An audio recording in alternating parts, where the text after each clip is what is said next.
Parrots, posibleng daan para masolusyonan ang speech disorder ng tao?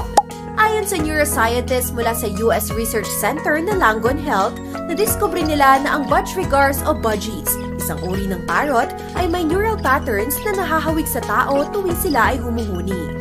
Di tulad ng ibang hayop na nakakagawa lamang ng ingay bilang warning sa predators o kaya naman bilang mating calls, naniniwala ang researchers na ang budgies ay nakakagawa ng complex at meaningful messages kapag nag-uusap-usap sila.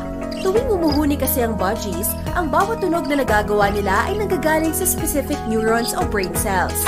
Mayahalin tulad ito sa brain activity ng tao, kung saan may iba't ibang neurons na in charge sa iba't ibang speech sounds tulad ng vowels at consonants. Dahil dito, naniniwala ang researchers na makatutulong ang pag-aaral sa brain activity ng budgies upang mas maintindihan ang mga sakit tulad ng Alzheimer's, Parkinson's at iba pang nagdudulot ng speech disorders sa tao. Gaya na lamang ng imbensyon sa University of California, San Francisco, kung saan nagawa nilang makausap muli ang isang paralyzed patient sa pamamagitan ng pag-implant ng sensor sa kanyang utak.